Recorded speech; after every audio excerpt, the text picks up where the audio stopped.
All right, let's get into Four Nations.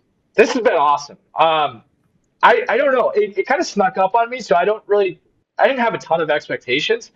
I thought it was going to be okay. I think that it hit a pretty high floor just because international hockey is cool, but you just never know how much buy-in there's going to be. There's been a ton of buy-in. The fact that it comes in a weird political situation and time too, I think, is added to it. We're going to sit here and try to preview the final for Thursday night as much as we can. But generally speaking, this has been awesome and so much better than anyone could have imagined. And I think it's like might go down as the greatest accomplishment of Gary Bettman's tenure as NHL commissioner. Ton of credit to the players for buying in as well, but this is what the NHL has needed. Have you enjoyed it? I'm guessing you have. Oh yeah, no, but like you said, it kind of snuck up, right? Like in that, and we say Yeah, that as somebody who's probably closer to it it won't. than a lot of other people. It won't sneak up next time either. Like No, no, no, no. this international thing is can't miss stuff. Whether it's the Olympics or whether it's the World Cup, which is coming. Like they have, they've just taken this piece of the sports calendar and like this is the time of year when you get professional athletes playing international hockey. Like that's there. It's theirs now. Go on. Sorry. Yeah, no, no. But that's another thing where it sets the stage for an awesome Olympics. Like Yeah. it was easy to forget how awesome Olympic hockey is, and then you see it playing. You see the international competition on this stage, and you're like, oh yeah, yeah, we're gonna get back to that next year. Huh? Like this is awesome. So it's been a good appetizer for that. But yeah, like there was. I don't want to say there was a lack of buzz, but it was just. I think because probably we were so fixated on football season and Yeah. all the other Yep. stuff that comes with this region. But as when you start to realize the rosters that were involved, you're like, oh yeah, this could be interesting. But it was the level of buy-in that I guess I still had questions about. Like, what is this going to look like? How seriously are these guys going to take it? Hockey's a whole different ball of wax, so you kind of expect a heightened intensity level relative to other all-star showcases or however you want to describe them. But um, I think the tone was really set with that first game, that Canada Sweden game. Like that in hindsight was so important to how this thing played out. When you just get a game of Yep. that much entertainment value right out of the gate, it was almost like everybody's antennas went up. Like, oh, this is actually going to be some legit hockey. And then obviously carrying through to that USA Canada game on Saturday night. And to like tie those two ideas together, the Canada Sweden game, multiple people called it like the fastest hockey game either they've players have ever played in or have watched. And so the speed was there, and it was like, okay, so they're taking this thing seriously. And I think that set the tone for what was going to be expected. It was like, I don't think it was ever going to be glorified shinny, but there was a chance that these guys just play it like regular season hockey, and it would have been fine. It would have been fine. Yeah.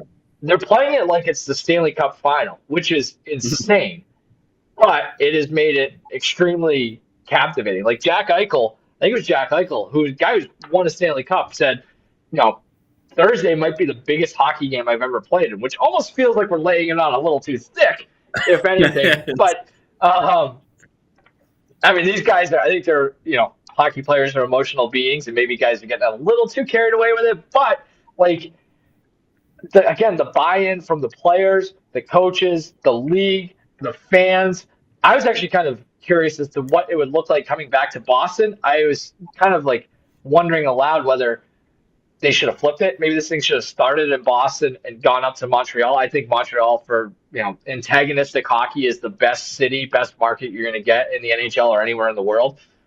But in the hindsight, maybe like that kind of stoked the flames even more, and then bringing it down to Boston. But what we saw in the end of pool play or whatever it was called, like Thursday is going to be sick. Like the Garden's going to be a madhouse, and I wasn't totally sure if that was going to be the case. I was like, is this only a Montreal thing? And I think after what we saw Monday night and Monday afternoon, like no, this is legit. So yeah, I'm looking forward to it. I think it's been a smashing success. Yeah, Monday was to use another like wrestling analogy. Like it kind of felt like a cool down match to some extent because you knew it was looming in the main event on Yeah, Thursday night. But it was still entertaining as hell. Like I didn't yeah, feel, like the energy was still there in the building. Which to your point, like that, you know, any concerns about the venue changing, having an impact on the tournament, I think were alleviated for me a little bit. And yeah, I mean, it's crazy though. Like the level of buy-in is such that I'm like, are we going to look back in a few months and start figuring out like how it impacted guys as it relates to the Stanley Cup playoffs? Like, Yeah, as guys are pushing their body to the max right now with no sort of no rest, like I could see us having those conversations in a few months. I agree. We've got just a few minutes left before we got to get out of here. I want to run a couple picks I've got by you here that I've dug in. I've gone to the lab. Let me just bounce them off of you. I was looking at the MVP market.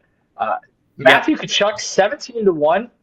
Jack Eichel 15-1. Both guys, I think they both have 3 points. If either one of them scores a goal on Thursday night, I think that, especially Matthew Kachuk, where it sounds like his brother might not play or is he didn't practice today. Narratives are huge in a small sample size like that. So I think there's value on either one of those guys at 15, 17-1. Also, Zach Werenski, 14-1, tied for the tournament lead in points as a defenseman, maybe the best American defenseman going right now. If they go out and shut down that top line, those top lines of Canada, especially without Charlie McAvoy, his D partner earlier in the tournament, I think he's an option, especially if he picks up a point or assist.